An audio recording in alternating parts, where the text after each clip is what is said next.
Hello, everyone, and welcome to Metal Gear Solid Delta Snake Eater.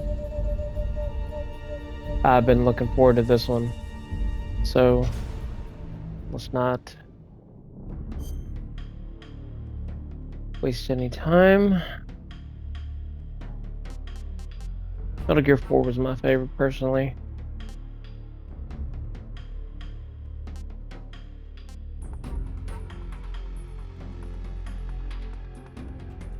Clear the game to obtain all this additional equipment, so.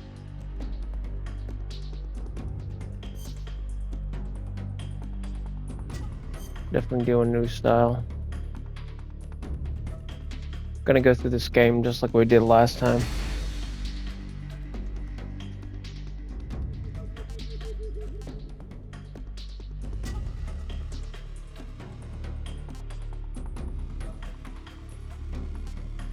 Ah.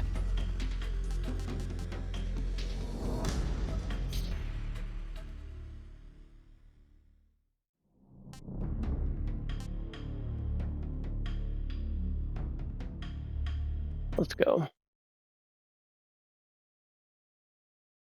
After the end of World War II, the world was split into two, East and West. This marked the beginning of the era called the Cold War.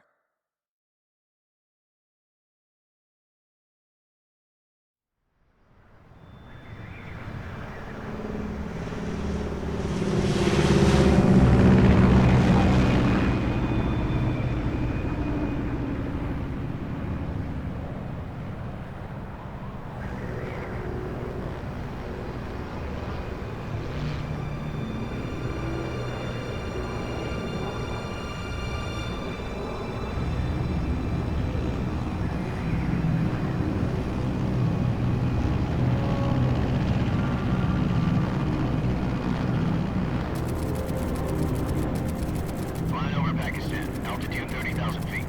Approaching Soviet airspace. 20 minutes to drop off. Commencing internal depressurization. Equipment check. Arm main parachute. All right. You ready to go? Drop zone still showing a high pressure mass. Cav okay. Good. We've got high visibility.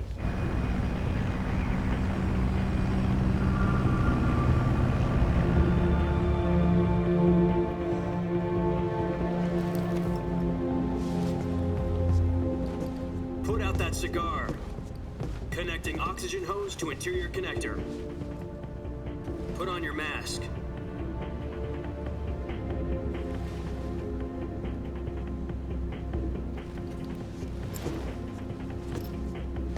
Does this panty waste know what he's doing? Approaching release point. 10 minutes to drop off. Hey, are you deaf? He said put out the cigar and put on your mask.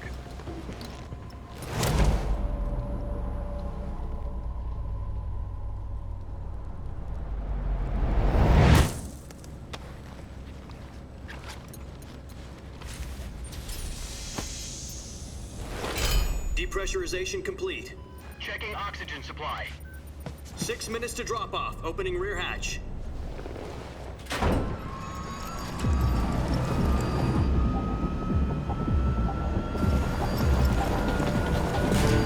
Sunrise.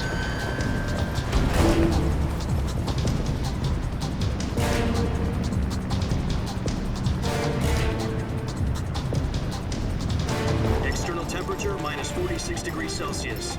2 minutes to drop off. Stand up. You'll be falling at 130 miles per hour. Try not to get frostbite from the wind chill. 1 minute to drop off. Move to the rear. Activate the air bottle. This is one for the history books. The world's first halo jump. 10 seconds to drop off. Stand by. Status okay. All green. Prepare for drop-off. Countdown.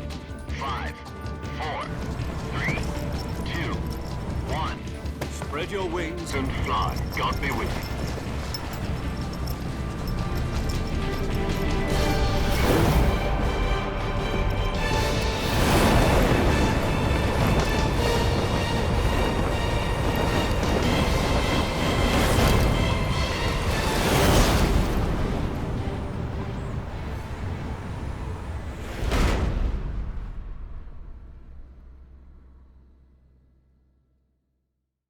Jack, I've got some important news.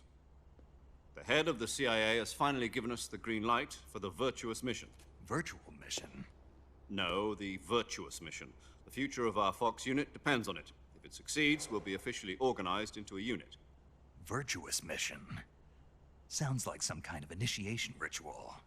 You know, don't get cocky. This isn't a training op. Right. So what exactly is this wonderful mission? Well, about 2 years ago, a certain Soviet scientist requested asylum in the West through one of our moles. His name is Nikolai Stepanovich Sokolov.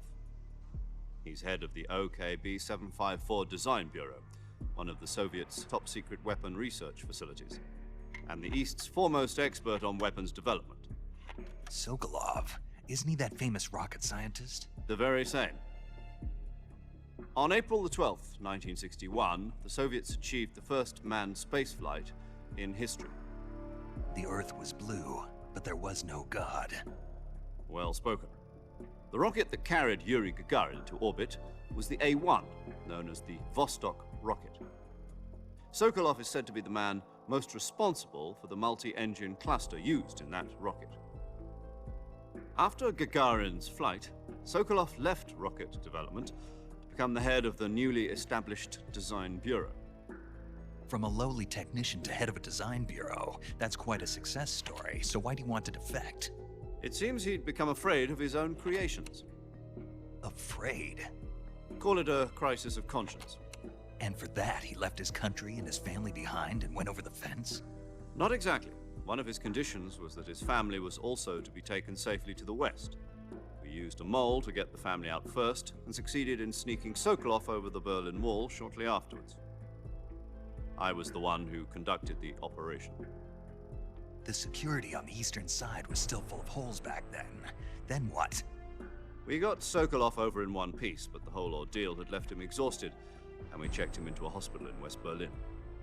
It took him 2 weeks and more than 600 miles to get from the research facility in the Soviet Union to Berlin. He was in no condition to say anything coherent. And it was only a week later that we had something much bigger on our hands. The Cuban Missile Crisis. October the 16th, 1962, President Kennedy received word that the Soviets were in the process of deploying intermediate-range ballistic missiles in Cuba. The President demanded that the Soviets dismantle and remove the missiles. At the same time, he announced a naval blockade to prevent further missile shipments from reaching Cuba. But the Soviets didn't back down, instead placing their armed forces on secondary alert. Soviet transport ships carrying missiles continued on course towards Cuba. US and Soviet forces went on alert for an all-out nuclear war. Frantic negotiations were conducted through the UN's Emergency Security Council and unofficial channels to end the hair-trigger standoff. Finally, on October the 28th, the Soviet Union agreed to remove its missiles from Cuba, and so the world avoided a nuclear holocaust. But in order to get the Soviets to pull their missiles out, we had to make a deal. You mean the one where the US agreed to remove its IRBMs from Turkey? No. The Jupiter IRBMs deployed in Turkey were obsolete, and we were going to get rid of them anyway. They had no strategic value whatsoever to either the US or the Russians. The Turkey deal was a ruse, a cover story that was fed to the other intelligence agencies around the world. So what did the Russians really want? Sokolov. They wanted us to return Sokolov. You mean the Soviets pulled out of Cuba just to get their hands on Sokolov? That's right.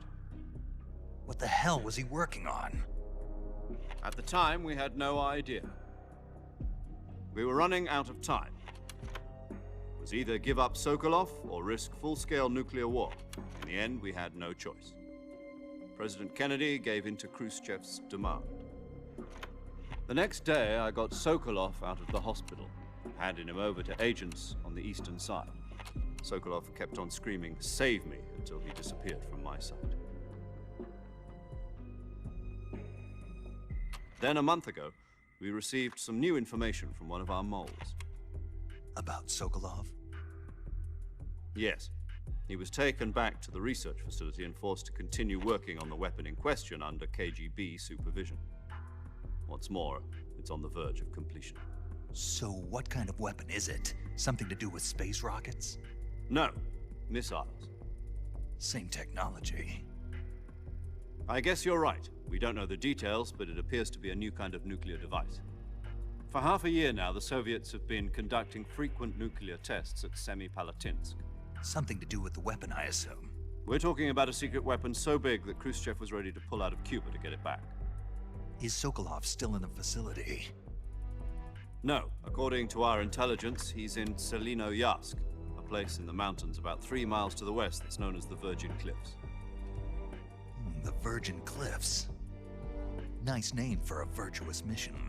They moved him there just recently. Why? Apparently, they're conducting a field test of the weapon, but it's our best chance to get him back. This mission would never have been possible if he was still in the research facility. This is our last chance. Sokolov must have known that too when he contacted us.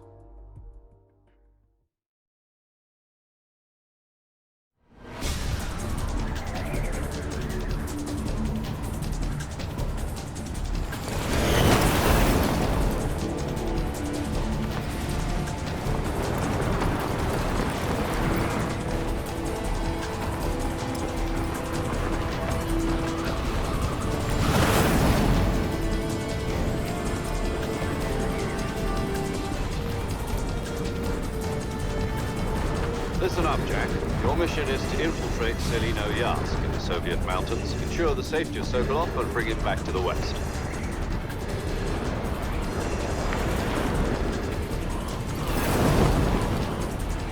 If we don't get Sokolov back before that weapon is complete, we'll be facing a major crisis. The clock is ticking.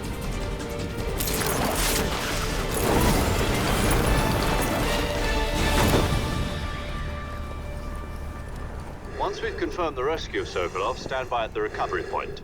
A recovery balloon will be dropped at that point. Helium will be pumped into the balloon to inflate it. The process takes about 20 minutes. Once it's complete, the gunship's arm will latch onto the balloon and pull it up. The Fulton surface-to-air recovery system. I'm familiar with the theory. Take it easy. It's been combat-proven. Do you think Sokolov is up to it? The shock will be less than during a parachute jump, and the arm can handle up to 500 pounds. So you're planning on going over the border in a single combat Talon? She's equipped with 2 6-barrel 20mm Vulcan cannons, as well as 2 40mm machine guns. Sounds like she could hold her own against a battalion of tanks. Even with the fuel in the reserve tank, we're facing a 4-hour time limit. If all goes well, it shouldn't take more than a few hours. Home in time for dinner. But if anything goes wrong, you'll be eating dinner, breakfast, and all the rest of your meals in the jungle.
Do you copy? You're already in enemy territory, and somebody might be listening in. From here on out, we'll be using code names to refer to each other. Your code name for this mission will be Naked Snake. I'll be referring to you as Snake from now on. You're not to mention your real name. Snake? What, you don't like snakes? What do you mean? Well, you've eaten one before, haven't you? In survival training? I'm glad to hear that. I don't know if I'd ever order one in a restaurant, but... Be careful, you might not have a choice. What about you, Major? What should I call you? Let's see. I'll be Tom. Call me Major Tom. This will be a sneaking mission. You must not be seen by the enemy. You must leave no trace of your presence. Is that clear? This kind of infiltration is the Fox unit's speciality. In other words, weapons and equipment are procured on site. That goes for food as well. You're completely naked, just as your name implies. Great. Now I see why you asked me if I like snakes. I suppose calling me Snake was your idea of a joke, too. No, there's a good reason for that. I'll tell you later when the time is right. Gotcha. Getting back to the subject, how exactly am I supposed to feed myself? You've been issued a knife and a tranquilizer gun. Use them to hunt for food. You'll also find some medical supplies in your backpack. Yeah, about the backpack. I lost it in a tree on the way down. I see. Well, you'd better go back and get it then. You know where it is? No problem. I can see it from here. It's stuck on a branch. To climb a tree, stand in front of a tree that's covered in ivy and press the action button. I'll be monitoring your progress over the radio. We can't risk violating Soviet airspace, but I'll be in the gunship. My frequency is 140.85. I'll give you a call if I need to talk to you. If you need to talk to me, use the send function. Okay, Snake, go get your backpack.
I see you've retrieved your backpack, Snake. To equip a weapon, it's necessary to take it out of your backpack. In the survival viewer, choose Weapon from the backpack. Your available weapons will be displayed in a list on the screen. From that list, choose the weapon you want to equip and press the Enter button. For other equipped items, just do the same thing from Item. Got it. Use the survival viewer backpack. Yep, that's right. Survival is fundamental to this mission. After you've been out in the field for a while, your stamina will start to drop.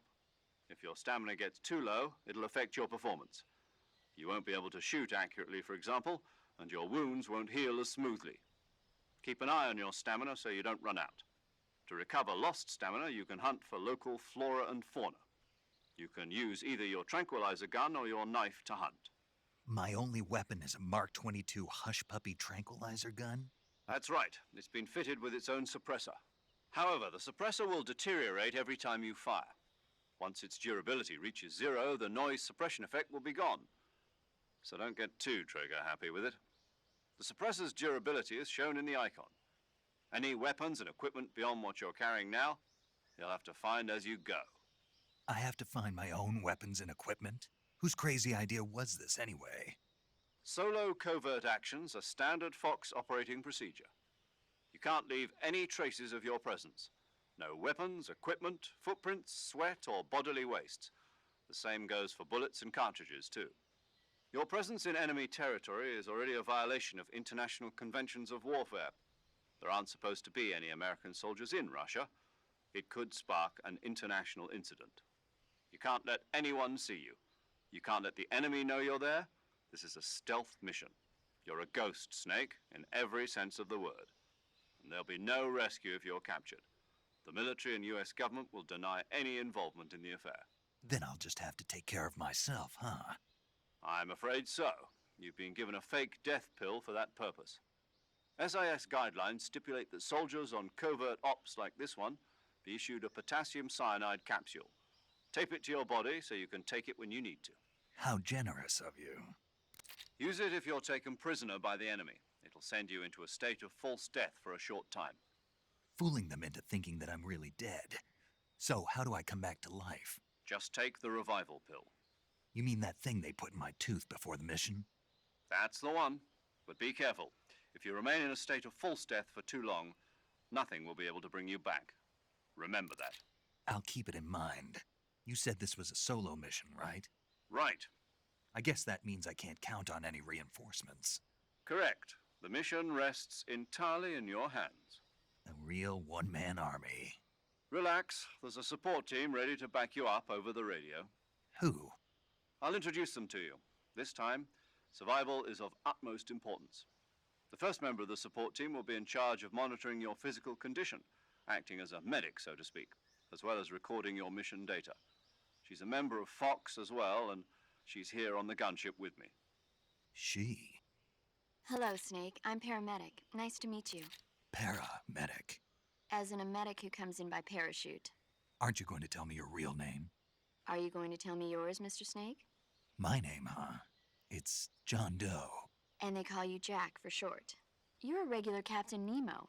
A name means nothing on the battlefield. After a week, no one has a name. What's your name? Jane Doe. Very funny. I wasn't joking, but I'll tell you my name only if you manage to make it back alive. My frequency is 145.73. She's also in charge of recording your mission data. Whenever you want to save, send a message over the reserved save frequency, 140.96. So saving lets me record my mission data. That's right. It also records the state of your health. Good to know. There's one more person I want to introduce you to, Snake. Huh? Speaking of snakes, you remember the boss, don't you? A legendary soldier and your mentor. Actually, it was the boss that got the DCI's authorization in the first place. She's going to be serving as Fox's mission advisor. The boss is? She also helped me plan this mission. She and I were at SAS together. Jack, is that you? How many years has it been? Boss? That's right. It's me. Talk to me. Let me hear your voice. It's been 5 years, 72 days, and 18 hours. You've lost weight. You can tell just by the sound of my voice. Of course I can. I know all about you. Really? Well, I don't know anything about you. What's that supposed to mean? Why'd you disappear on me all of a sudden? I was on a top-secret mission. You didn't need me anymore. But there were still so many things I wanted you to teach me. No, I taught you everything you needed to know about fighting techniques. I taught you all I could. The rest you needed to learn on your own. Techniques, sure. But what about how to think like a soldier? How to think like a soldier? I can't teach you that. A soldier needs to be strong in spirit, body, and technique. And the only thing you can learn from someone else is technique. In fact, technique doesn't even matter. What's most important is spirit. Spirit and body are like two sides of a single coin. They're the same thing. I can't teach you how to think. You'll just have to figure it out for yourself. Listen to me, Jack. Just because soldiers are on the same side right now doesn't mean they always will be. Having personal feelings about your comrades is one of the worst sins you can commit. Politics determine who you face on the battlefield. And politics are a living thing. They change along with the times. Yesterday's good might be tomorrow's evil. Is that why you abandoned me? No, it had nothing to do with you. I already told you, Jack. I was on a top-secret mission. A soldier has to follow whatever orders he's given. It's not his place to question why. But you're looking for a reason to fight. You're a natural-born fighter, but you're not quite a soldier. A soldier is a political tool, nothing more. That's doubly true if he's a career soldier. Right and wrong have no place in his mission. He has no enemies and no friends. Only the mission. You follow the orders you're given. That's what being a soldier is. I do whatever I have to get the job done. I don't think about politics. That's not the same thing. Sooner or later, your conscience is going to bother you. In the end, you have to choose whether you're going to live as a soldier or just another man with a gun. There's a saying in the Orient, loyalty to the end. Do you know what it means? Being patriotic. It means devoting yourself to your country. I follow the president and the top brass. I'm ready to die for them if necessary. The president and the top brass won't be there forever. Once their terms are up, others will take their place. I follow the will of the leader, no matter who's in charge. People aren't the ones who dictate the missions. Then who does? The times. People's values change over time, and so do the leaders of a country. So there's no such thing as an enemy in absolute terms. The enemies we fight are only enemies in relative terms, constantly changing with the times. As long as we have loyalty to the end, there's no point in believing in anything, even in those we love. And that's the way a soldier's supposed to think? The only thing we can believe in with absolute certainty is the mission, Jack. All right, but do me a favor. What is it? Call me Snake. Snake. Oh, right. Your code name is Snake. It suits you well. That's right. The legendary unit that the boss put together during World War II was a snake. The Cobra unit, a group of heroes that brought the war to an end and saved the world. As long as you've got a legendary hero backing you up, you'll be fine. Isn't that right, Snake? Yeah, I can't think of anyone else I'd rather have with me.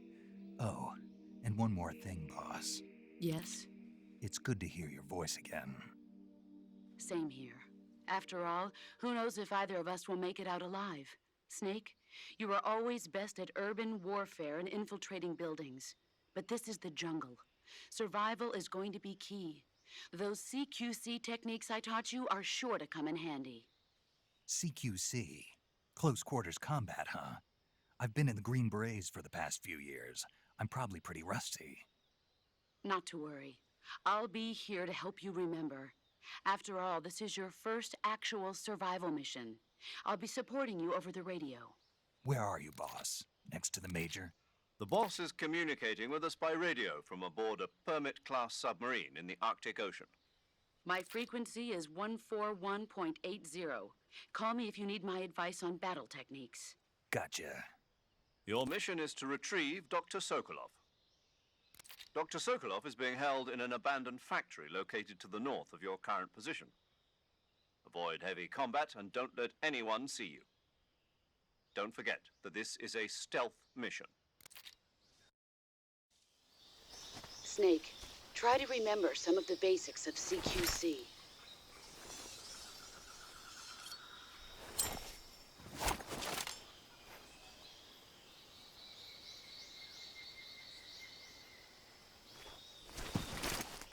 Commencing virtuous mission now.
I meant to do that.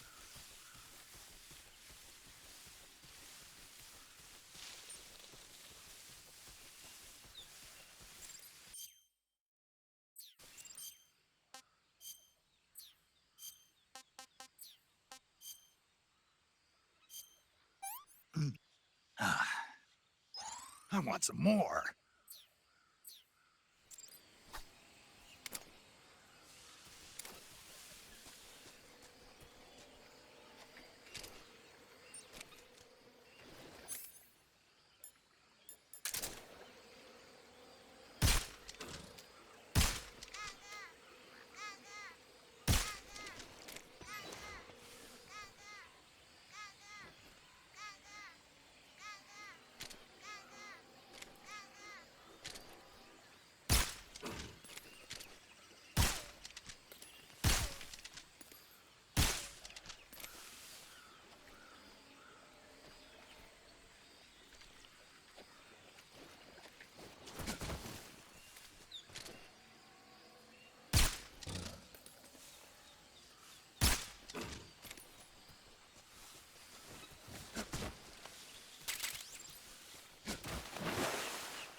Major, I've spotted 2 enemy soldiers.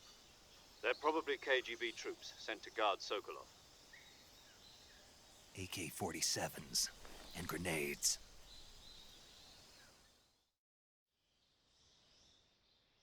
Snake, your presence in Soviet territory is already a violation of international law. We can't let the Kremlin find out that the CIA and the American government are involved. Contact with the enemy is strictly prohibited. Don't engage them in battle either. This is a stealth mission. Got that? The Major is right. The point of this mission is to sneak through the jungle without being seen. The success of the mission depends on how well you use your camouflage. Change your camouflage by selecting Camouflage from the Survival Viewer. The Uniform option lets you pick your uniform, while the Face option lets you change your face paint.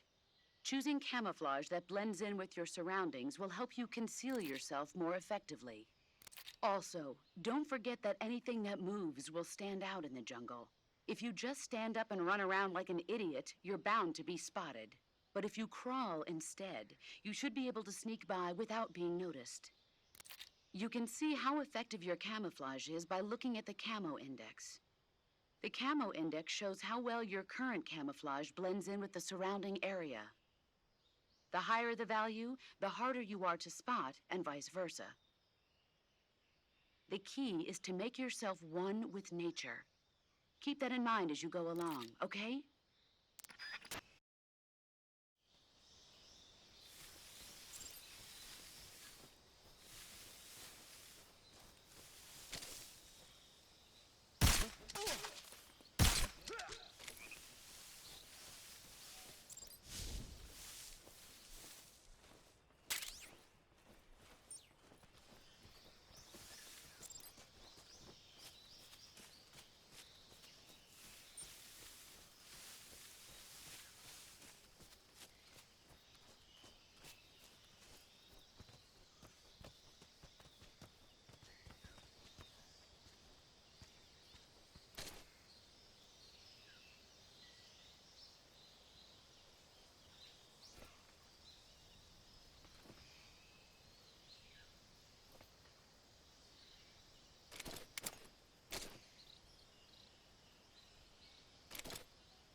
Major, I've reached the abandoned factory where Sokolov is supposedly being held. This place is a dump.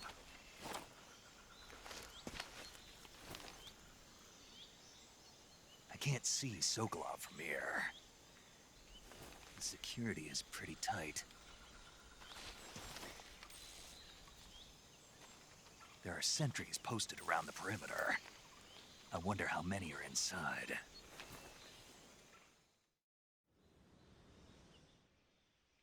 Your objective, Sokolov, is inside the factory. They should be holding him in a room in the northeast section. Northeast section. Got it. Be careful. Your mission is to bring Sokolov back alive. He must not be exposed to any kind of danger. Do not approach Sokolov while in the alert phase. Right. Oh, and one more thing, Snake. You mean there's more? No, it's just that when you get to Sokolov, I want you to tell him something from me. And that is? Sorry for being so late. Is that all? Yes. Understood. Beginning my approach to the target.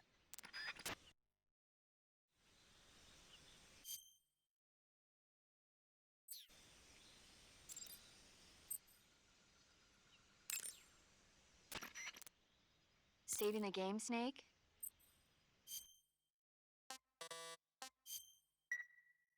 Hey, Snake, you ever heard of Godzilla King of Monsters? No, what is it? It's a movie. You haven't seen it?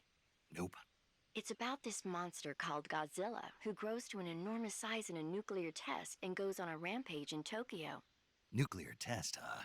Then the Marshall Islands must be crawling with giant monsters right about now. It's just make-believe.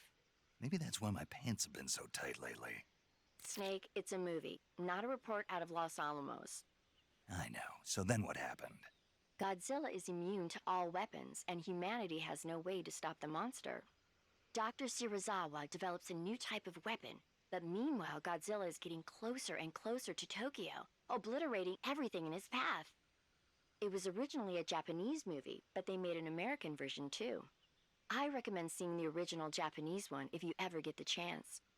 It's mostly mindless fun, but it's also got a serious anti-nuke message as well. Where can I see the original? You'll just have to go to Japan. Really? That's too bad. If you wait 40 years, you might be able to see it in America too. It might even win awards all across the globe in 60 years. Why's that? 2024 will be Godzilla's 70th birthday. You think they're still going to be making Godzilla movies then? Of course. Everybody loves Godzilla. You sure know a lot about movies. I don't suppose you're the movie-watching type, are you? Not really. Okay, then I'll tell you everything I know. When the going gets tough, movies can save your life. It's always good to be able to look at things from a different perspective when you get in a jam. That's the magic of movies. No kidding. Well, I guess it might at least make a nice distraction. That's the spirit, Snake. Have a little fun.